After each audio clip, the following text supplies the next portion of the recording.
Baka yun nga, sagot ko. Pass. Pass the message. Pass Yung the may message. bubulong. Ah! Marami nakapita. Okay, yun ang parlor game, yung pass the message. Tapos, di ba, parang naiiba yung message, no? Ang sikip nga sa parlor kasi ang daming tao eh.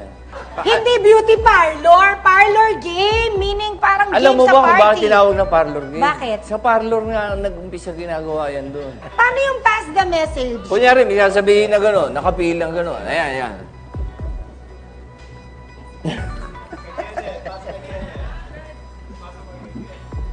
Ano sabi mo? Oo. Eh, may lakas mo, malaki na yung tenga ko. Eh, hindi na bulong yun. Message mo para sa... Papasa. Para sa akin? Para sa'yo. Oo. Huwag kang makinig. Sa'yo uli sasabihin ni ano yun, ni Jose. Paikot na ganun yan eh. Oh, bakit ka natawa? Hindi naman nakakatawa yung sinabi ko ah. Ba't nakatawa? Oh, bakit hindi mo masabi? Ikaw Ba't di mo magsasabi mo. Ba't sila tawa ng tawa? Ewan ko sa kanila, seryoso ako. Ayun, sasabihin niyo siya sa'yo kung bakit. Ano yun? Ayan, malalaman mo, bubulong ni ano.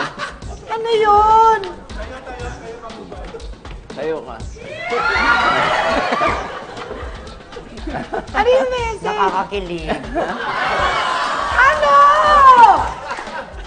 Ano? Eh, bakit nakakilib at tawan-tawa ka? Ayan, malalaman mo ni sa'yo. Siyempre, pag babae nakarinig, mas kikil. Sasabihin sa'yo. Babalik sa kanya. Hindi, sa Sabihin akin. mo. Hindi, sasabihin mo sa akin. Hindi, siguro sa'yo magsasabi sa'yo. Gumagawa kayo ng story. Mali ba? Sabi, I see dead people. Ano ba? Sabihin mo Sabi niya, na. ano binulong? Thank God I found you. Yun ba? Hindi. Ay, hindi ba yun? Ano ba? Yun totoo yan ah.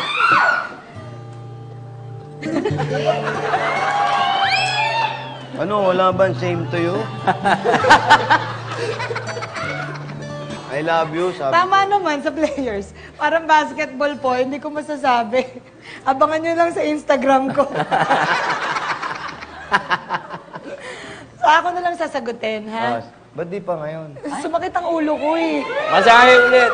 Masahe ulit. Tsaka pagod kayo Wala namang pasahe. Okay, yun ang